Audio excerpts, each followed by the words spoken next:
And they said, oh, you should do Edinburgh, it's amazing Edinburgh, go and piss away thousands of pounds, it's amazing. And I thought that sounds exactly what I'd like to do. I've got a bit of money stashed aside, I definitely want to spend that on flyers, and, you know, tiny audiences of people who don't like me.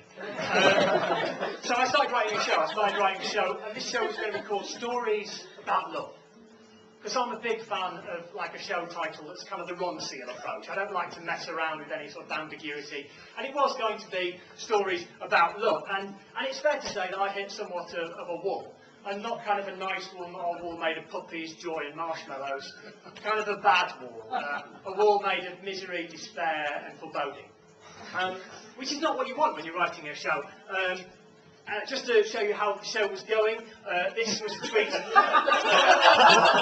is a tweet I sent in December on Christmas Eve. I was working on it on Christmas Eve and still getting nowhere. I had a clear idea of what I wanted the show to be. It was going to be stories about love, 21%. Stories about loss, 21%. There was going to be no nudity whatsoever.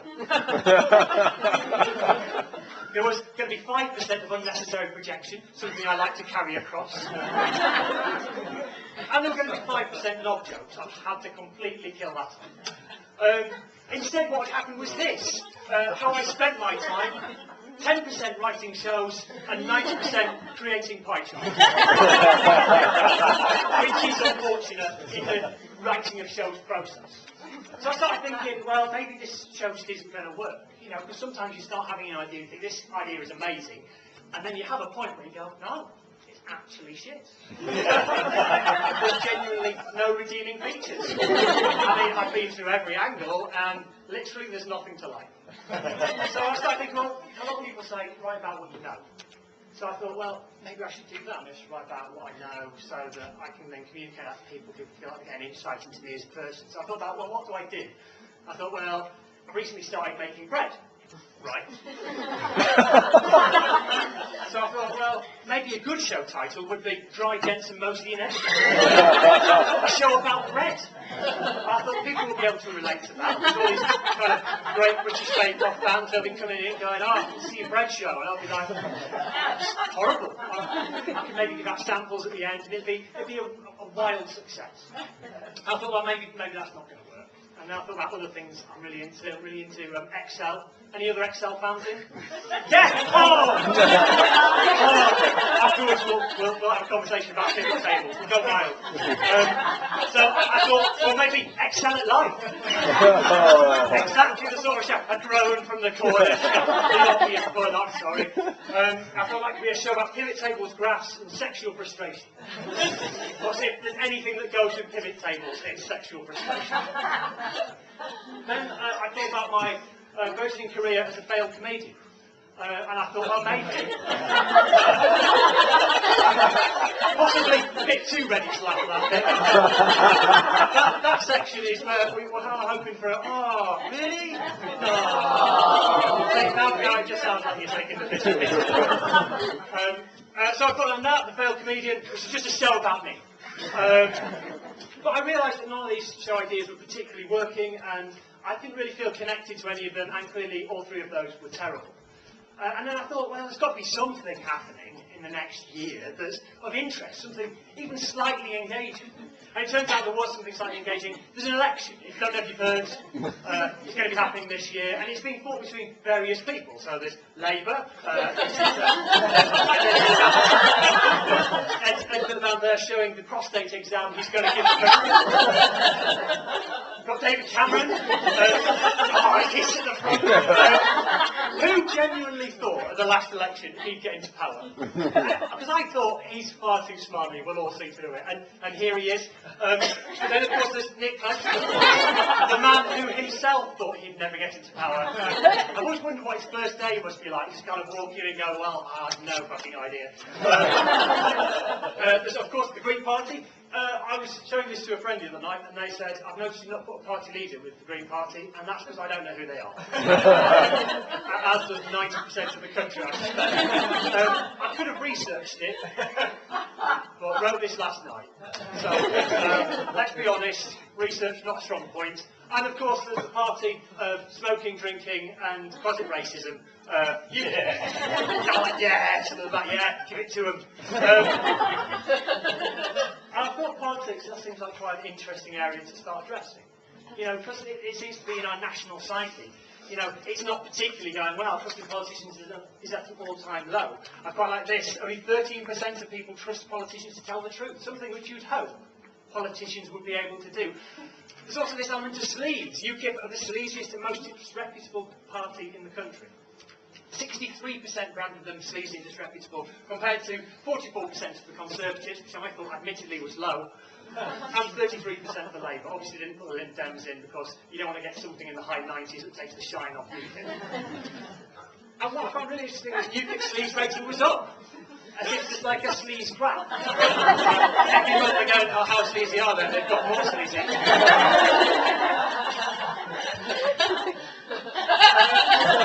I thought I need a reason to vote, and this was my reason. Katie Hopkins, the obnoxious Katie Hopkins, every time she speaks, part of the country wants to cry. And she said, if Ed Miliband becomes Prime Minister, she'll leave the country. And I thought, great. That's a cause I can really relate to. I can get hold of that. So I moved house, and when you move house, you have to re-register to vote. So I registered to vote, and I started thinking about where my political allegiances lie. Because I wasn't particularly sure, to be honest. I knew I wasn't UKIP, I didn't think I was UKIP, but where was I? Where was I? So I went on this website, it's great, it's called Vote for Policies, and on it you go through a series of 12 categories, so from defence to immigration to health, and you get to vote on what your favourite policy is. And you vote for the policy, not for the personality, as if that's a legitimate possibility. And you go, well, I don't know which homogenous, white, slightly disreputable sleazebag to vote for. And I loved doing that. I thought it was really interesting just to go through the policies, and I waited for my results. And they came through, and I got 30% Labour. And I was quite pleased with that, because I'm a big fan of brass bands and coal fires. And that's great, it's great. I was quite pleased. I'm from Scarborough, over on the other coast in Yorkshire, and so I thought, party heartland, maybe. I got 30% Green Party. And I've recycled like twice. I am definitely with them. I'm also a big fan of the parties who just look down the list of available colours and then go, that's what we'll call ourselves. It's much better than a proper name. I'm also a big fan of lying, so I got 30% and I was interested, you know, I've now got a bit more direction. I'm probably not going to be voting for the SNP, good. But then I noticed 90%, which is worrying when you look at the candidates who've already come up. And the final candidate, I'm ashamed to say, was UKIP. Yeah! I like the way you're kind of like, oh, he seems all right.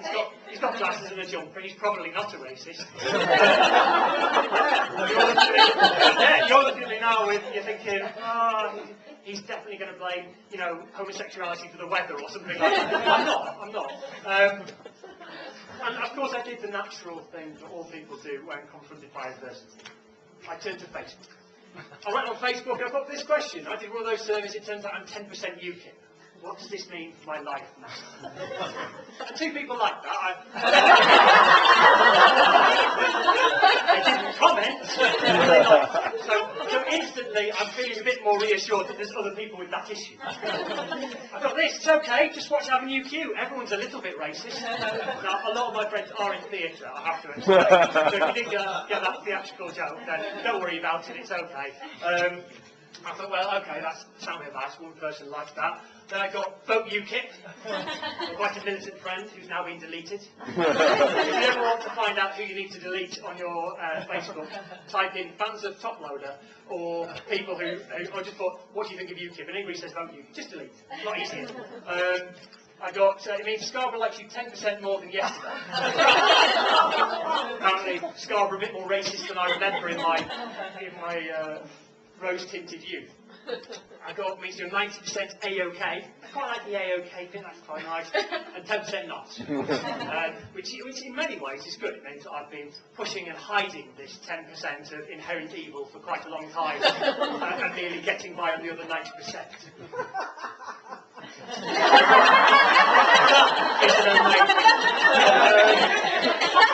There's no denying it, is there? The final comment, though, was this one, which was end it, son, end it. As if being 10% UKIP is grounds for killing yourself. What was upsetting is that two people like that. Yeah, you definitely should. Kill yourself now, same as all the time. And so I had that bit of information. I was thinking, well, where the hell do I go from here? How do I take this further? And then the letterbox flapped, and I got this letter through the post. And this letter is from Councillor Richard Wenstone. Councillor Richard Wenstone is my local councillor, and he sent me a letter to inform me that I was in his electoral ward and that I was his councillor. And that's really nice. A picture of himself just down the corner, just in case I see him in the streets. What's really interesting, though, is this little bit. Feel free to contact me about any matter at all. Any matter. Whether it's an individual problem or a broader policy issue. I thought, Richard, you found me. In my hour of need, democracy has come calling and I have to be celebrated. So I wrote back. I said, dear Mr. Wenstone, thank you for your letter introducing yourself as my local councillor after I was added to the electoral register for your ward. I recently did a poll on vote for policies and found I'm 30% Labour, 30% Green, 30% Liberal and 10% UKIP.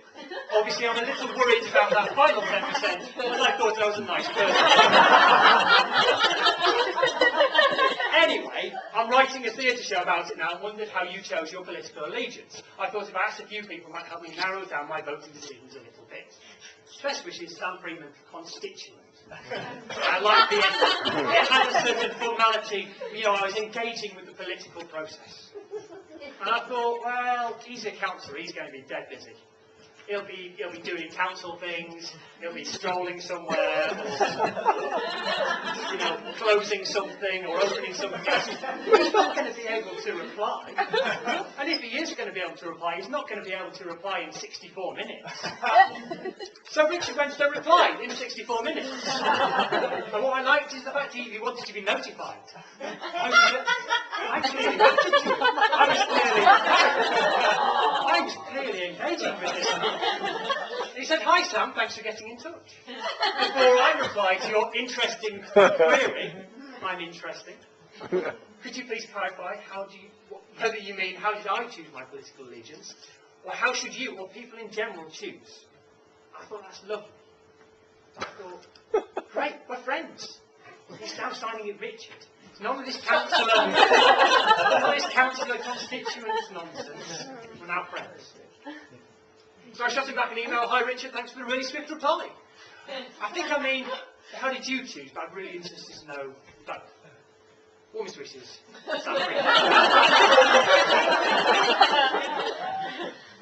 And he didn't reply within 65 minutes this time. Instead, there was another rattling at the door, and I got this through the post. This is Church Labour Rose. And you're probably wondering what happened in Church Labour Rose. And this is the end point of my scratchiness, I'm afraid. So, yeah, I hope you enjoyed that.